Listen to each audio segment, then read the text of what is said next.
Plusieurs points de la capitale ont été aujourd'hui le théâtre de manifestations citoyennes en raison des problèmes d'approvisionnement en eau, comme à Akat et ses environs, à Jaisur et à Tsamev. Madagascar perd à nouveau 6 places dans l'indice de liberté économique 2024 publié par Heritage Foundation. Il se classe désormais au 97e rang. Dans l'actualité internationale, au moins 9 personnes sont mortes et plus de 800 ont été blessées à Taïwan, selon le bilan des autorités, dans la région de Hualien, dans l'est du pays, suite à un séisme de magnitude supérieure à 7 qui s'est produit mercredi. Le plus puissant a frappé l'île depuis 25 ans.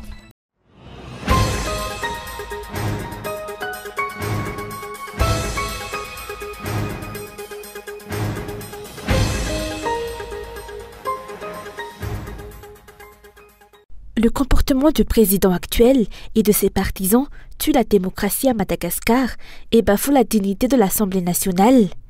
Ce qui était autrefois considéré comme le palais de la démocratie n'est plus.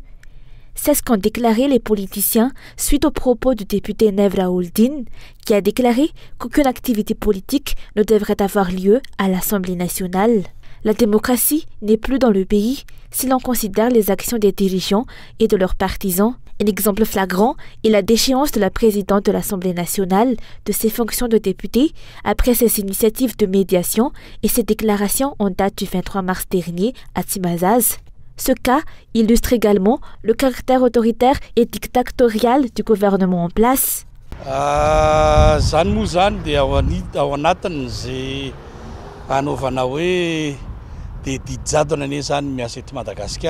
À la lumière de ces événements, il est indéniable que la dictature s'installe à Madagascar. Les récentes déclarations des députés partisans des dirigeants reflètent les pensées des responsables en place. Il est désolant de constater qu'il n'y a plus de véritable palais de la démocratie dans le pays. Que pouvons-nous entreprendre alors que même l'emblématique terrain de la démocratie à Amboizatouf a été métamorphosé en un parc orné de lacs et d'arbres, tandis que la place du 13 mai à Nalakil, où lieu chargé d'histoire en matière de démocratie, a été clôturé et converti en espace boisé.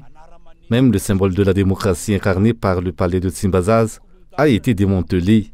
Face à ces décisions, ne devrait-il pas être envisagé un décret interdisant tout parti d'opposition à Madagascar, car il semble que tous les citoyens malgaches sont contraints de devenir des partisans de ce régime.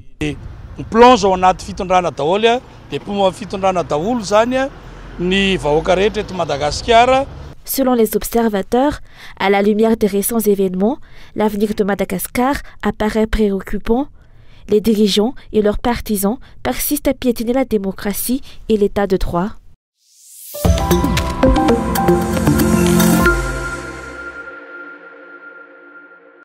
À 5 jours de la fin du délai de dépôt des candidatures pour les élections législatives, de nombreux districts, comme celui d'Amboujachim, n'ont toujours pas de candidats déclarés. Selon les explications, les candidats à ces élections législatives expriment de nombreuses préoccupations, notamment le risque de manque de transparence, similaire à celui observé lors de la dernière élection présidentielle.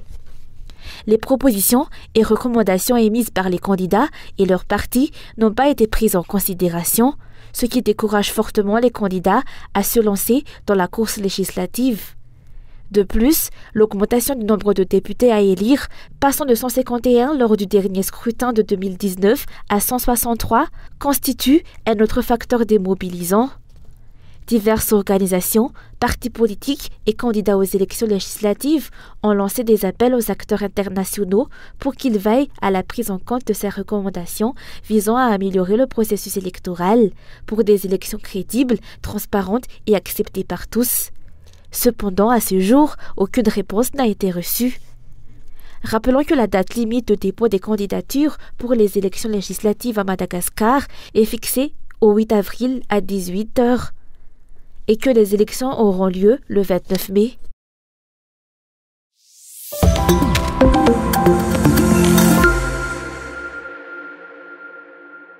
Madagascar perd à nouveau 6 places dans l'indice de liberté économique 2024, publié par Heritage Foundation, se classant désormais au 97e rang. Selon cette enquête, Madagascar a obtenu une note de 57,3 sur 100, ce qui indique que le pays est classé parmi ceux présentant peu ou pas de liberté dans le domaine économique.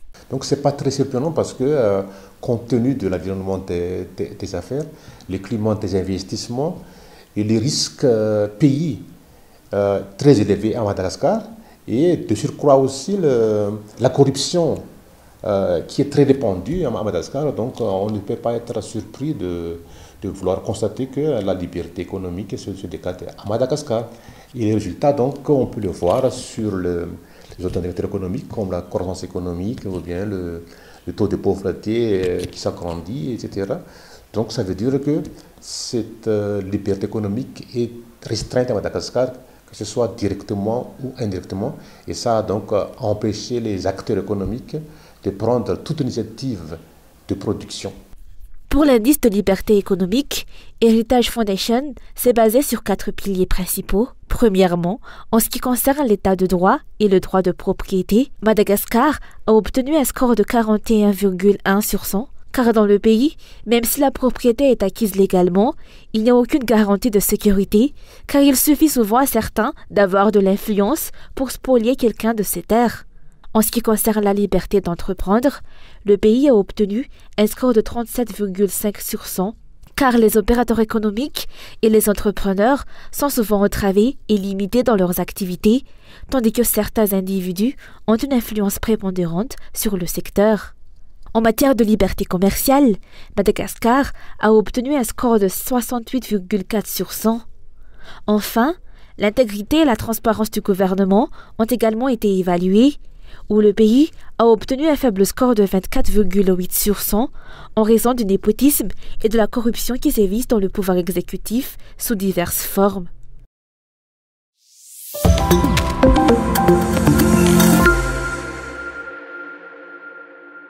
Plusieurs points de la capitale ont été aujourd'hui le théâtre de manifestations citoyennes en raison des problèmes d'approvisionnement en eau. Les habitants doivent souvent se livrer à des pratiques extrêmes pour obtenir de l'eau, comme veiller tard dans la nuit afin de se lever tôt le matin, attendre pendant de longues heures, voire parcourir de longues distances. Ces souffrances sont le quotidien des habitants pour s'assurer d'avoir accès à l'eau. Nous perdons énormément de temps à essayer d'obtenir de l'eau. Ces bidons attendent en file depuis 4 heures du matin et viennent seulement d'être remplis maintenant. Il faut actuellement 3 heures à un ménage pour avoir accès à l'eau s'il se réveille à 4 heures du matin. C'est la réalité vécue par les habitants actuellement. Ainsi, tôt ce matin, les résidents d'Andjaïsour et d'Antsahamev sont descendus dans les rues pour manifester leur mécontentement. Les forces de l'ordre sont intervenues peu de temps après. Selon les explications, l'approvisionnement en eau est interrompu depuis un mois à Akats et dans ses environs. De ce fait, les habitants ont exprimé leur frustration face au fait qu'ils n'ont plus les moyens d'acheter de l'eau qui est vendue à 2000 ariary le bidon.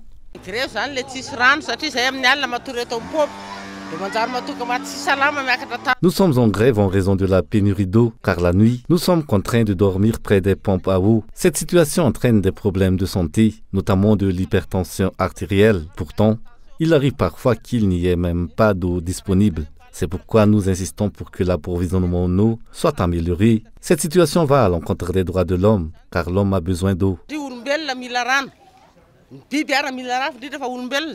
Les citoyens ont déploré le fait qu'ils n'arrivent pas à obtenir d'explication de la part de la Jirama, même après avoir tenté de contacter l'entreprise à plusieurs reprises pendant cette période d'un mois sans eau. Personne ne décroche aux appels.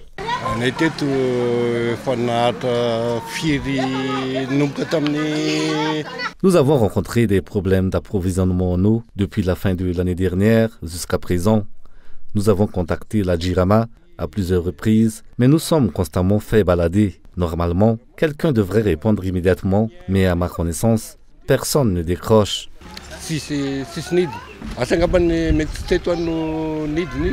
Outre Akats et ses environs, la plupart des pompes dans la capitale sont actuellement en panne. Même les bonbonnes installées par la Jirama sont vides. Par conséquent, les habitants sont contraints d'acheter de l'eau à un prix variant entre 1500 et 2000 ariary par bidon.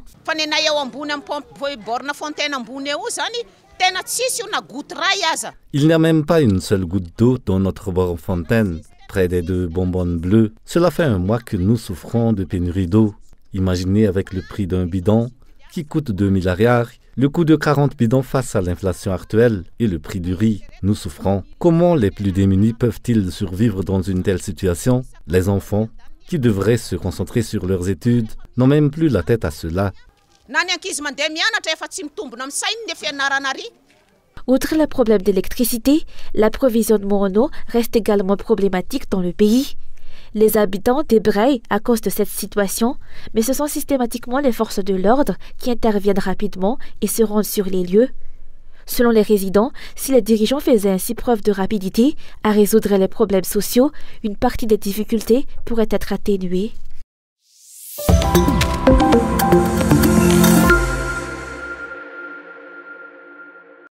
2236 hectares de rizières ont été complètement ravagés par les intempéries et le passage du cyclone Gamal dans 4 régions de Madagascar, et 665 hectares ont été ensablés, selon le Bureau national de gestion des risques et des catastrophes.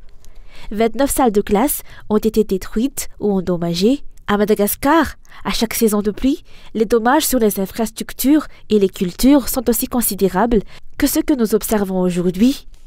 Les régions touchées par les cyclones se retrouvent systématiquement en difficulté. Le passage de ces catastrophes naturelles est prévisible. Il devrait y avoir alors une stratégie pour y faire face, a souligné aujourd'hui un économiste.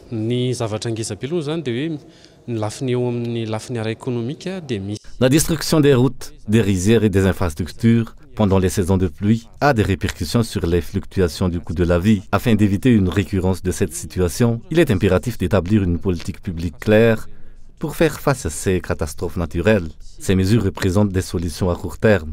Toutefois, à long terme, il est également nécessaire de mettre en place un modèle de plan pour faire face aux fluctuations du coût de la vie. À Madagascar, les autorités compétentes semblent se reposer uniquement sur les aides extérieures.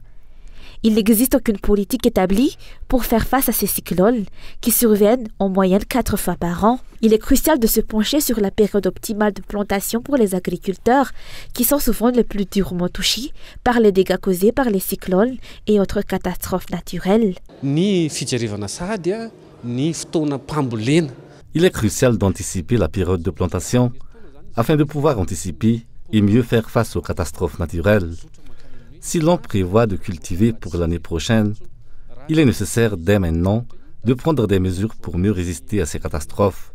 Selon les prévisions des économistes, les importations de riz par Madagascar pourraient atteindre 500 000 tonnes. Cela souligne l'importance de se concentrer sur le secteur agricole, en particulier en élaborant une politique risicole solide. Les dirigeants ont indiqué une augmentation de 2,5% du budget de l'État alloué au secteur rural, mais il est clair que le secteur de la production doit occuper une place particulière dans les priorités budgétaires de l'État.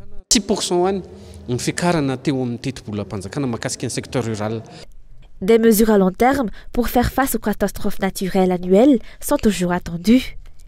Les dégâts causés par les cyclones, en particulier les pertes subies par les cultures de riz, sont l'une des principales raisons de la baisse économique à Madagascar.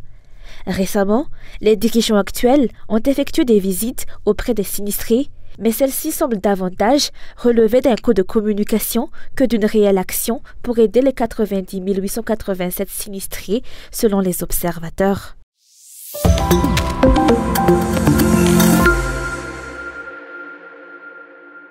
Les produits provenant de l'élevage et de l'agriculture dans les zones rurales ne parviennent plus à suivre le rythme du coût de la vie, ce qui entraîne un exode rural massif. Selon la Banque mondiale, environ 200 000 ruraux affluent chaque année vers Antananarivo. Cette migration se traduit notamment par une augmentation significative du nombre de vendeurs de plats préparés et des chauffeurs de vélo-taxi dans la ville.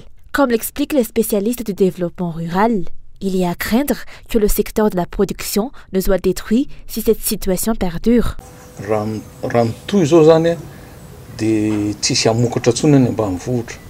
Si cette tendance persiste, il y aura de moins en moins de producteurs en milieu rural, car beaucoup quittent leurs terres et abandonnent la campagne pour s'installer dans la capitale.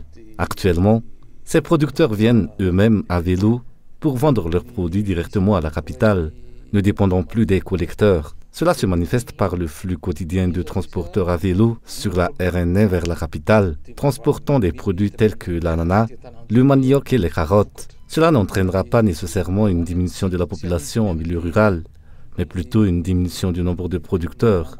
Les conséquences de cette situation se traduisent par un taux d'abandon scolaire élevé, car de nombreux parents contraignent leurs enfants à quitter l'école pour travailler dans les champs afin de pouvoir exporter leurs produits vers la capitale.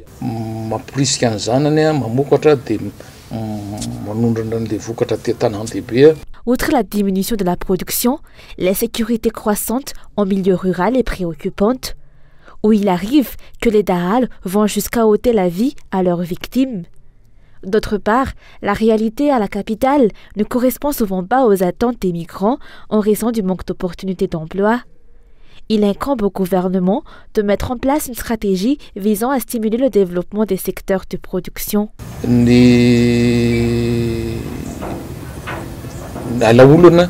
La solution réside dans une volonté politique affirmée de la part des dirigeants. Il incombe aux dirigeants, tant au niveau local que national, d'encourager et de soutenir les producteurs. Beaucoup de gens quittent le milieu rural pour la ville, mais une fois arrivés en ville, ils se retrouvent souvent face à des réalités qui ne correspondent pas à leurs attentes. De nombreux individus considèrent la capitale comme un Eldorado, mais la réalité est bien différente, car les opportunités d'emploi y sont limitées.